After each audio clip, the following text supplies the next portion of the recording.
So, Guillermo del Toro has released a new film this year, his adaptation of Frankenstein, the classic tale of a man who creates a monster, which then turns on its creator, leading to tragedy for both.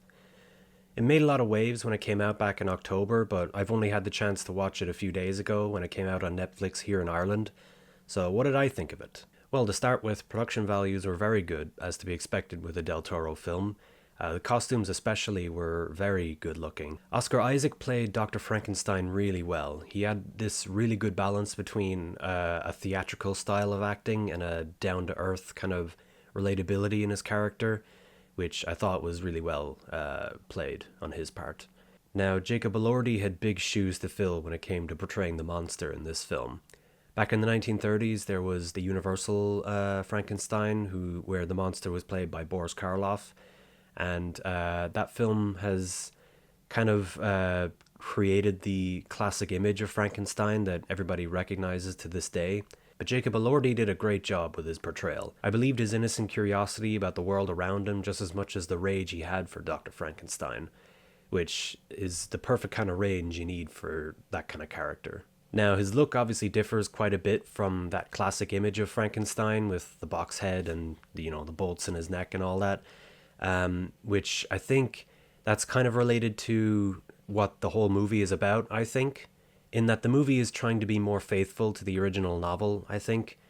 Mary Shelley wrote Frankenstein in the early 1800s, and with that book there was all these philosophical questions and so on that were in the sort of narrative of the story, and this film seems like it's trying to sort of tap into that aspect of the story. It actually kind of reminds me of the Francis Ford Coppola's Dracula film from the 90s, although obviously not as exaggerated in certain aspects. Christoph Waltz was really good. He played this sort of assistant to Dr. Frankenstein who helps him to obtain all his lab equipment, although he kind of doesn't bring much to the movie aside from that. I really loved his character, and Christoph Waltz, he's amazing in everything, but I do kind of wish they did more with him. Now, there is this one scene with his character where they kind of allude to an idea from a previous Frankenstein movie, and just minor spoilers, just if anyone cares. Basically what happens is we find out that his character has syphilis, and he tells Dr. Frankenstein that he wants to have his brain put inside the monster's body, which was something that was in, I can't remember which Frankenstein movie, but it's one of the old black and white ones, one of the sequels to the original one, like the old one, where Bela Lugosi's character Igor wants to have his brain put in the monster's body because his body is crippled. But in this movie, the idea doesn't really go anywhere. I suppose they didn't really want to recycle it because it's already been done, which is fair enough. Mia Goth was really great in the movie. She's kind of become this iconic horror movie actor for this generation of horror movies, having been in X and Pearl, which she was really good in Pearl, if anybody's seen that. Highly recommend if you haven't. Also, she was in the 2018 remake of Suspiria, which was a movie I did not know existed until I started making this video. I don't know if it's good or not, but I guess I'll probably watch it at some point. But yeah, she was really good in this movie too. She played this character who allowed us to see a different side of Dr. Frankenstein's character. And yeah, I'll leave it at that. Charles Dance was really good in a minor role as Frankenstein's dad during these flashback scenes in the movie. He's not in the movie very much, but I just had to mention him because I really like Charles Dance as an actor. David Bradley was really great as the blind man who befriends the monster later on in the film. He made for one of the most emotional scenes in the movie. Lars Mikkelsen was really great as the Danish captain of an Arctic explorer ship that comes across Frankenstein and the monster early on in the film. Which brings me to another point of this film, which is that 90% of the film is a flashback where Dr. Frankenstein is telling the story to the Danish captain. Now, I'm not the biggest fan of flashbacks in movies because they're kind of overused a lot these days. Thank you, Tarantino. But here it was alright. It at least made sense in this movie. Like the majority of Guillermo del Toro's movies, there's a lot of practical effects in this movie. Makeup, sets, gore, all that stuff is all practical for the most part, which I love. I love that. I love that that kind of stuff is still being done. There is a small amount of CGI in the film, but it's few and far between. It's mostly whenever there's animals in the shot. And there is kind of a jarring thing that happens because of that. Because most of the movie is practical, whenever there are CGI elements in the movie, it's a bit jarring because they don't quite match that well. But this is something that's in most of Del Toro's movies. And it's something that it's not really a problem. I mean, I don't mind it really, but it's just something that if you're not familiar with his work, and you watch this movie, like if this is the first Del Toro movie you've seen, you'd notice it, and you know, you might not like it or you might not mind it, but it is just it is just a thing that's in most of his movies anyway. So I don't really mind it. It's not really an issue for me. There's a scene near the beginning of the movie where Frankenstein is at a lecture hall and he's demonstrating his research by showing off this torso and arm that he's reanimating. And there's a really cool thing that they did in the movie that Del Toro says is called the Spielberg pause.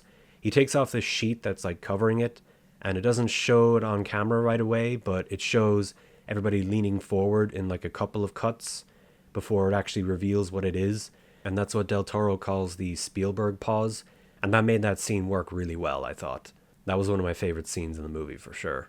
This movie seems like it's kind of transcended the horror movie audience, as there's talks of Jacob Elordi and Del Toro getting Oscar nods this year, for what that's worth.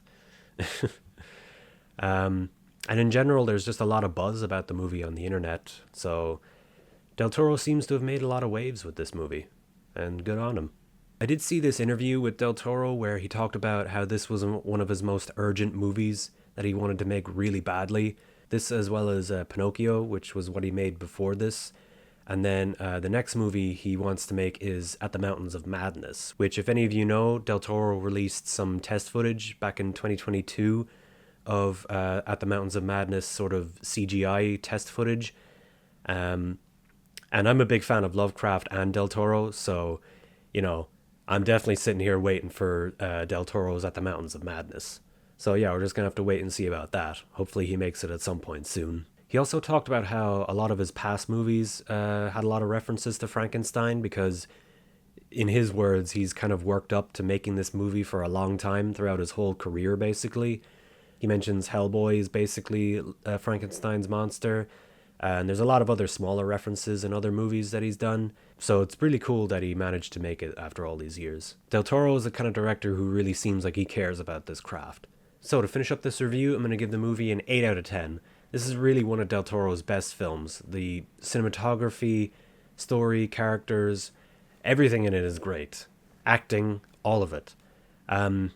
There's that sort of issue, I guess, with CGI, but as I said before, that's not really a problem for me. But just if you're not aware of Del Toro's work, just be aware of that if this is the first movie you've seen of his. There was also this one weird thing that happened where the movie kind of forgot about a certain character.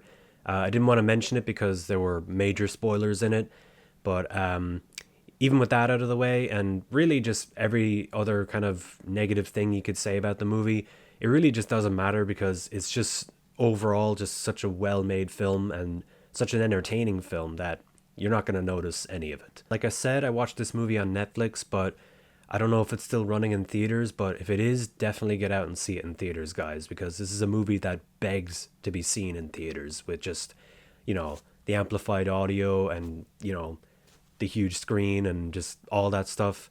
It's really worth it, even with movie theater prices being what they are these days. Other than that, that's everything I have to say about Frankenstein 2025. If you like movies and reviews, you can check out some other videos on my channel.